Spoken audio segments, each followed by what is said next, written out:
फाल्गुन मास की कथा। फाल्गुन मास की कथा के अनुसार सतयुग की बात है। उस समय एक बड़ा ही धर्मात्मा राजा राज्य करता था। उसके राज्य में एक ब्राह्मण था जिसका नाम था विष्णु शर्मा। विष्णु शर्मा के 7 पुत्र थे और वे सातों अलग अलग रहते थे। जब विष्णु शर्मा का वृद्धावस्था का समय आया तो उसने सब बहुओं से कहा, तुम सब गणेश भगवान का व्रत करो। स्वयं विष्णु शर्मा भी इस व्रत को किया करता था।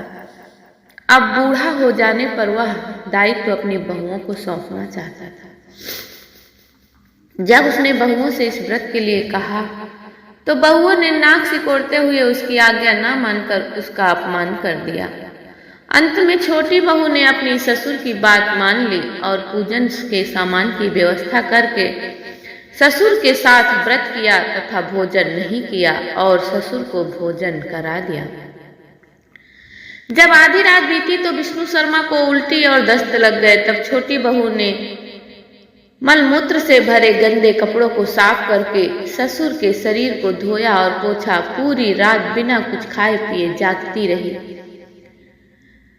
फिर गणेश जी ने उन दोनों पर अपनी कृपा की। ससुर का स्वास्थ्य ठीक हो गया और छोटी बहू का घर धन धान्य से परिपूर्ण हो गया।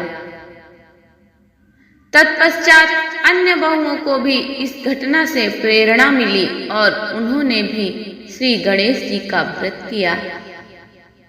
अतः फाल्गुन मास में जो भी व्यक्ति सच्चे मन से गणेश जी का व्रत करता है, भगवान गणेश उसकी सभी मनोकामनाओं को पूरा करते हैं।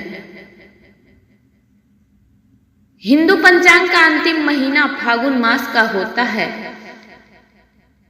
ये महाशिवरात्रि और होली 2 सबसे बड़े त्योहारों का साक्षी होता है। हिंदू धर्म के अनुसार अनेक देवी देवताओं में से एक चंद्रदेव भी हैं। चंद्र के देव भगवान शिव हैं और शिव जी ने चंद्रमा को अपने मस्तक पर, अपने सिर पर धारण कर रखा है। अतः पुराणों की माने तो फाल्गुन मास में चंद्रदेव की आराधना के लिए सबसे उपयुक्त समय होता है, क्योंकि यह चंद्रमा का जन्म माह माना जाता है। फाल्गुन मास में भगवान श्री कृष्ण की भी आराधना का विशेष महत्व है। इस माह में विशेषकर भगवान श्री कृष्ण के तीनों स्वरूपों की पूजा करना बहुत ही शुभ माना जाता है। इसमें श्री कृष्ण के बाल स्वरूप, युवा स्वरूप और श्री कृष्ण के गुरु स्वरूप की पूजा की जाती है।